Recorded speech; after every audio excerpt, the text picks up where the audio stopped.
Hi, my name is Rachael Dunlop and I will be reading Too Close, Too Low from the 2022 National Flash Fiction Day Anthology.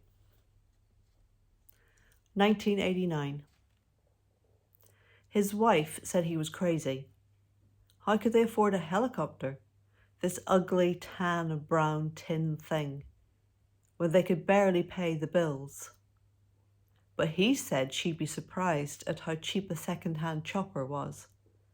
Though he conceded they'd need to find money for fuel, insurance, hangar space, and of course he'd need to learn how to fly it. But it would give him a jump on the guys still running in circles trying to track the news on the ground in LA. And she said other people's miserable lives weren't news stories. And it wasn't long after that she left him. 1992.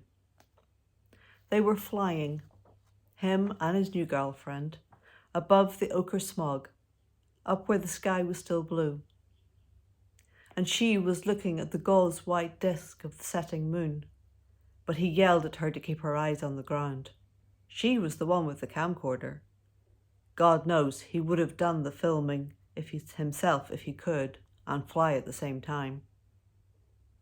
And it was just as well he corrected her when he did, because it was then they saw the truck driver being dragged out of his cab onto the road. And the footage they sold of the riot that followed was the making of them financially.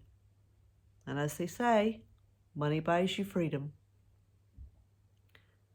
1994. The girlfriend got over her vomit-inducing fear of heights to hang out of the side of the chopper with her camera.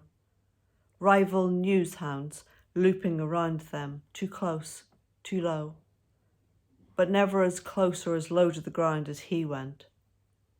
And when a major network came knocking after he was the first on the scene for the OJ thing, he signed up with them on the spot.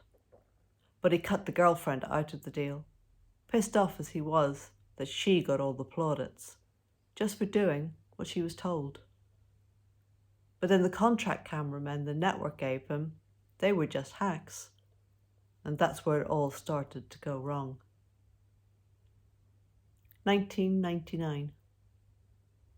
A decade in the air, freed from the gridlocked streets below, where lives were news and news was life. Gang fights, convenience store robberies, domestic disputes. That time a man was eaten by a bear right out in the road, although he hadn't got the footage of that. One of the guys still on the ground had just happened to be driving by, of all the dumb luck. But anyway, since the network let him go, he spent more time than he should flying alone, high in the blue, thinking fondly of that first chopper, remembering that thing his wife had said about people's miserable lives not being stories. Freebirding until the day he turned the chopper towards the desert and the dazzle of the unshrouded sun. Just enough fuel to take him out, but not to bring him back. To fly one last time, too close, too low.